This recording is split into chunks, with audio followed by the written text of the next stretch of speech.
Olá, pessoal. Meu nome é Rodrigo Gomes, sou psiquiatra da clínica Una Psique e hoje vamos falar um pouco sobre saúde mental no trabalho. É um tema muito interessante e vamos falar um pouco sobre burnout, ansiedade, riscos psicossociais e principalmente normas regulatórias que houveram algumas mudanças e que a gente precisaria discutir um pouco a respeito delas. Tudo bem? É uma cena muito comum que a gente percebe inclusive com familiares, amigos, né, ou então até mesmo com você. Você sai do trabalho exausto, dorme mal e acorda-se já cansado. E aí, qualquer mensagem que o seu chefe manda para você já dispara aqueles sintomas de ansiedade, né? Aquela sensação de medo, de ameaça, coração começa a bater mais forte, começa a suar frio. Então, realmente, o que é que está acontecendo com você? É uma ansiedade mesmo, natural que acontece no trabalho ou isso é um problema mais sério, né? O objetivo, né, na verdade aqui, é dar os primeiros passos para a gente compreender o que realmente é ansiedade, o que seria burnout, não para estimular o autodiagnóstico, né, mas sim para você compreender esses fenômenos que estão acontecendo com você e também pessoas conhecidas e para poder ajudar melhor no enfrentamento deles. Então, como a gente falou no início da apresentação aqui do nosso vídeo, a NR1, que é a norma regulatória, né, ela colocou os riscos psicossociais no radar das empresas, né. Então, até 26/5/2026, isso é um prazo, né, assim, citado, onde vai ser incluso esses riscos psicossociais nesta NR1. E o que entraria nessa NR1 como riscos psicossociais? Entraria, no caso, estresse, assédio, metas abusivas, violência no próprio trabalho, comunicação hostil, sobrecarga e falta de clareza de função.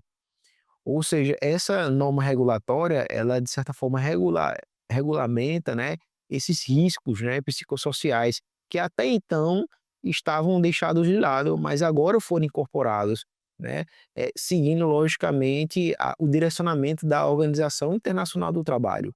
Ou seja, não é algo restrito a Brasil, mas sim a incorporação de normas internacionais no nosso regulamento a respeito, da segurança do trabalho.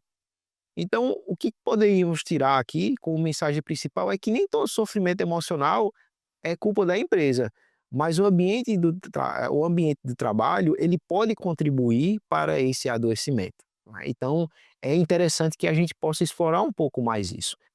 E como a gente falou de riscos psicossociais, o que seriam os riscos? E o que seriam esses riscos, né?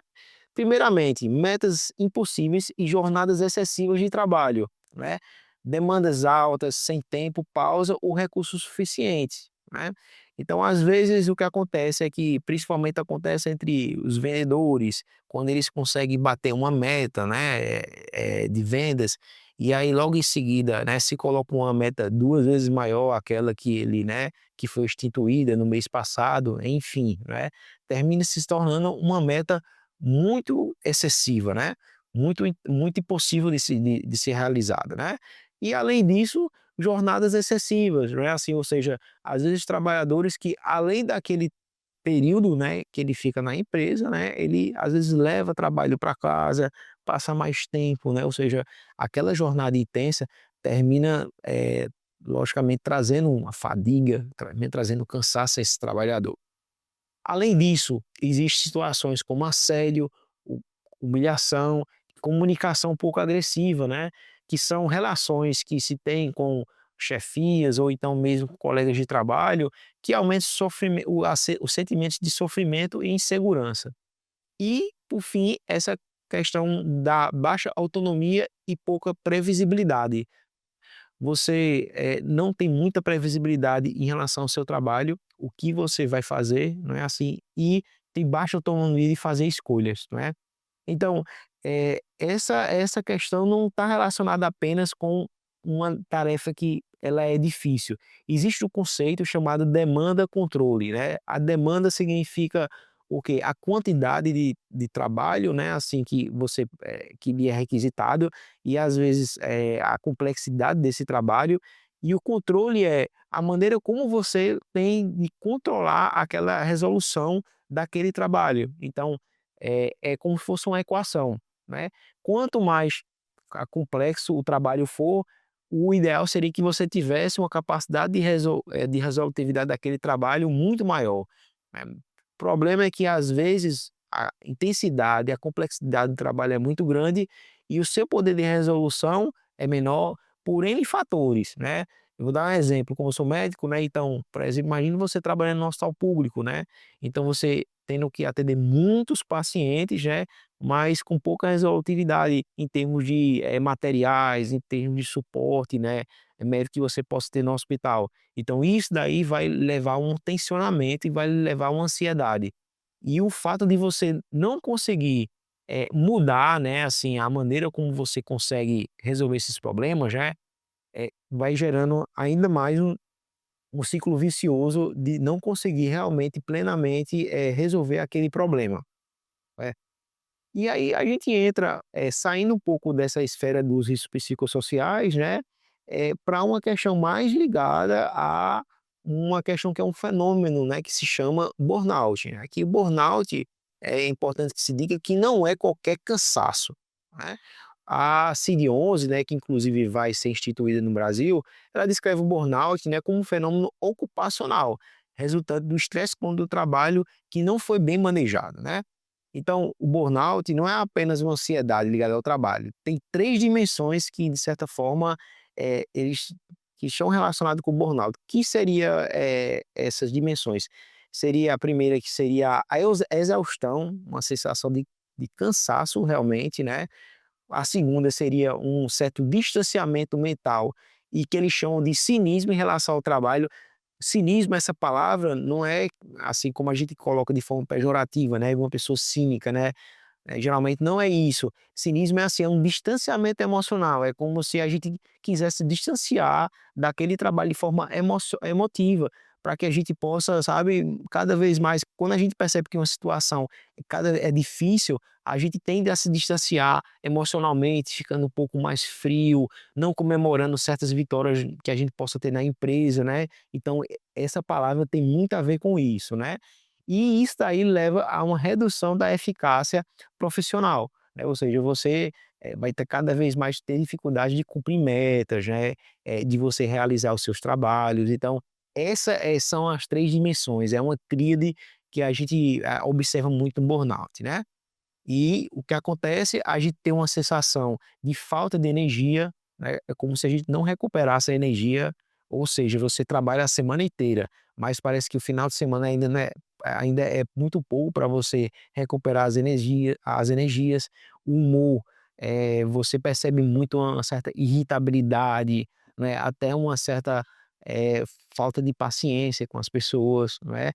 Queda de rendimento, não é, assim que como a gente falou, em relação àquelas 3 dimensões clássicas, né, do trabalho, e você começa também a apresentar alguns sintomas físicos, né, por exemplo, dificuldade de conciliar a questão do sono, você começa a ter ou diminuição ou aumento do apetite, né, e até mesmo sintomas físicos, como dores musculares, dores de cabeça, a pressão começa a alterar, né, então entenda que são sintomas de uma exaustão emocional que elas terminam repercutindo fisicamente. Inclusive tem pessoas que dizem, né, que elas começam a adoecer de forma mais fácil, né, começa a ter virose, começa a ter diarreia, ou seja, começa a ter várias doenças e ela acha que é por um fator externo, mas quando a gente começa a avaliar, tem muito a ver com o contexto que ela está vivenciando no trabalho, não é. Existem, múltiplas origens dessa ansiedade, né, assim, então, existe uma ansiedade que é uma ansiedade adaptativa. É quando a gente, naturalmente tem demandas, né, a gente sente aquela ansiedade, ou seja, aquela sensação de que: "Não, eu tenho que resolver esses problemas", mas ali é algo transitório, quando você resolve, aquela sensação passa. Mas existe uma ansiedade que ao invés de você se adaptar àquele contexto, né, que você está trabalhando, ela lhe paralisa. né. Então, essa preocupação é constante, como a gente já falou, né, ela não cessa em situações onde você está mais tranquilo, como feriados, enfim, final de semana, né, momentos com a família, né. Você começa a ter insônia, palpitação, né, começa a evitar algumas reuniões, podendo chegar, em alguns casos, assim, a ter mesmo uma questão de crise de pânico em relação à questão da ansiedade que está totalmente fora do controle, né. Esses fatores relacionados ao trabalhos e pessoais, né, assim, porque quando a gente traz essa questão da demanda do trabalho, a gente não pode também excluir nossas demandas pessoais, né. Porque, por exemplo, muitas vezes você está no trabalho, é muito exigido, mas também em casa tem problemas com a esposa, problemas com o filho, enfim, vários problemas que você pode ter, né.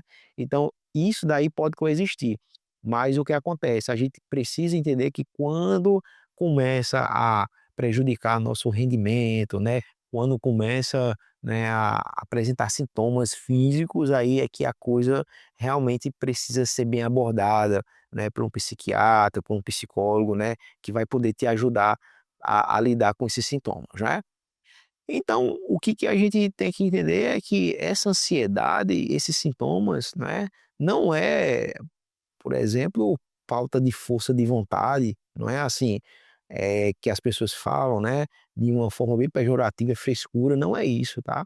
Na verdade, o que acontece é algo multifatorial, que está relacionado muito à história sua de vida, né, a sua questão biológica também, né, vulnerabilidades que você tem do ponto de vista mesmo até, de estrutura psicológica, né, está relacionado com a questão de sono, questão da alimentação, né, e de relações pessoais que você tem, e também nesse contexto, de um trabalho e essa questão social. Então entenda que é como se fossem vários vetores que agissem, né, sobre você que em algum momento, né, terminam desorganizando, né, os seus pensamentos, os seus comportamentos, e aí termina gerando essa ansiedade que em alguns momentos ela sai do controle, né.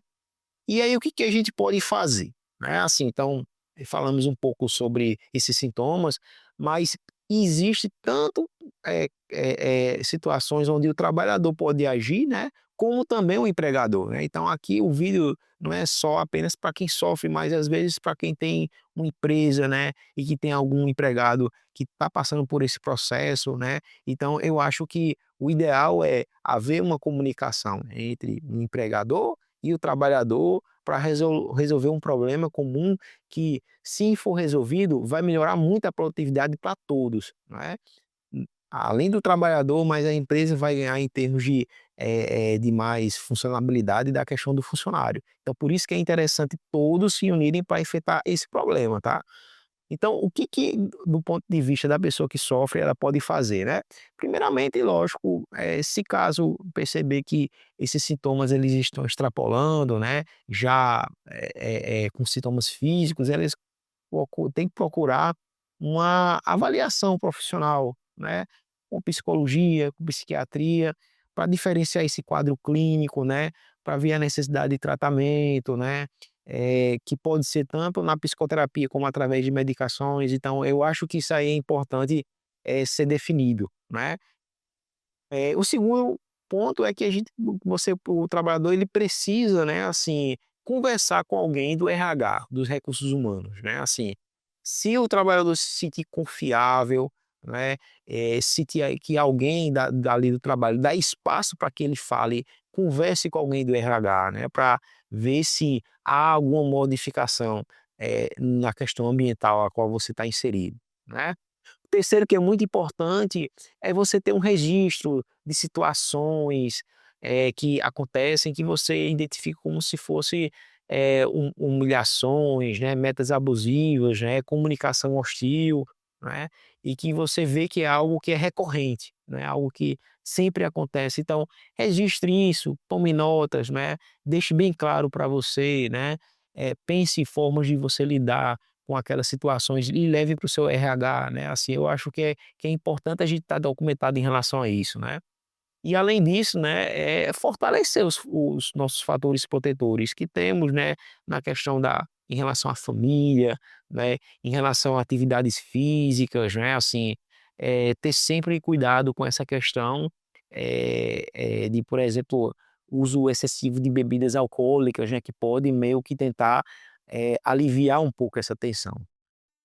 E, além dessa questão da bebida do uso de álcool, bebidas alcoólicas, muito importante também é não se automedicar, né, assim, muitas pessoas, eh, diante de um sintoma de ansiedade, né, conversa com algum vizinho, algum parente, enfim, né, "Ó, me dê uma medicação aí pra dar uma aliviada na ansiedade", e aí esse parente vai e compartilha algum comprimido, né, com ela, e isso daí, né, a longo prazo, ao invés de melhorar, né, lógico, tem alívio imediato, mas a longo prazo só pode aumentar ainda mais seus sintomas de ansiedade, né. Então, assim, entenda isso, né, primeiramente, é preciso fazer o diagnóstico, né, para depois, né, você começar a fazer um tratamento, mas evite de estar se automedicando, que é tão perigoso quanto qualquer outra substância que você pode fazer, não é? Em relação à empresa, né, assim, a gente tem que entender o seguinte, às vezes a gente, entende: "Ah, não, a empresa vai contratar um palestrante para dar uma palestra sobre aqui os sintomas de burnout", né, ou seja, mas eu entendo o alcance da palestra, mas ela isolada, ela ajuda muito pouco para mudar a situação, né. Então, acredito que a empresa, inicialmente, ela precisa fazer um diagnóstico, né, assim, mapear setores onde existem, uma maior quantidade, né, assim, de situações, né, como a gente já identificou, né, assim, eh, e identificar esse risco, né. Segundo treinar gestores, né, manter canais seguros onde se possam entrar em contato com os trabalhadores, tá. Eu acho que é importante manter um diálogo, né, assim, estabelecer um canal de diálogo para esse trabalhador ele se sinta seguro e para que ele possa falar o que está acontecendo, porque às vezes, né, assim, em reuniões existe uma pressão social, né, para que o trabalhador ele não vá não vá contrário à empresa, enfim, né, não fale o que tá sentindo. E aí o que acontece, às vezes um canal mais íntimo, né, algo assim mais discreto, né, alguma coisa que, né, não chama tanta atenção, talvez a pessoa ela sinta-se mais à vontade de falar o que ela está sentindo, tá. Na questão das metas e cargas de trabalho, é importante atingir metas, né, assim, importante, essa cobrança, mas a gente tem que entender que, às vezes, a gente precisa revisar isso, né, assim, ver até que ponto realmente está impactando e até que ponto isso se torna algo negativo, né, na questão da produtividade da empresa, né.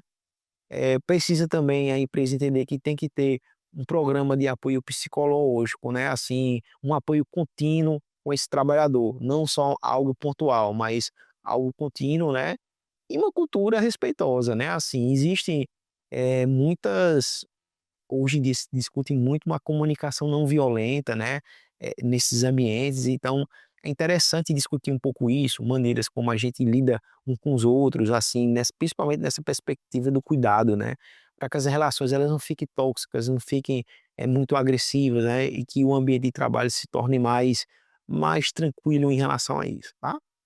Então o que que a gente pode concluir aqui, né, assim, nesse vídeo é que sofrimento, né, lógico, não é sinônimo de fraqueza, não é? É uma questão, assim, a saúde do trabalho é um tema de saúde, dignidade e prevenção. A gente precisa entender que, não é uma questão que apenas está ligado à característica do indivíduo, mas sim, em várias outras questões, vários fatores aos quais a gente já comentou um pouco, não é? O segundo que a gente tem que entender é que, às vezes, essa sensação de sentimento, às vezes, de cansaço, de fraqueza, não é apenas algo, assim, algo relacionado ao próprio trabalho em si, mas é algo que extrapola isso e que se torna uma doença, né. E quanto mais você avaliar isso de forma mais, assim, inicial, né, ou seja, não deixar que esses sintomas eles de certa forma saiam do controle, né, quanto mais cedo for a avaliação, melhor. Então a importância, de você, né, ter uma avaliação inicial, né, para que você possa evitar de que isso saia do controle, né. Então, repassem esse vídeo para pessoas que vocês gostem, ou seja, curtam, compartilhem esse vídeo. Eu acho que vai ajudar algumas pessoas a entenderem, né, esse contexto a qual eles estão inseridos no trabalho, e que eles façam algumas modificações para que o trabalho não seja, algo que seja algo, difícil, né, algo cansativo, algo penoso, mas não, ao contrário, que a gente possa fazer com alegria, que a gente possa fazer com respeito, né, às pessoas, e principalmente, né, assim, aquelas que nos procuram, né, que serem os clientes, enfim, né, um trabalho que vai ser bom para todos. E você que chegou até esse canal, curta, compartilhe o vídeo, faça seus comentários, vai ser interessante a gente ter essa interação aqui na internet, tudo bem? Um abraço.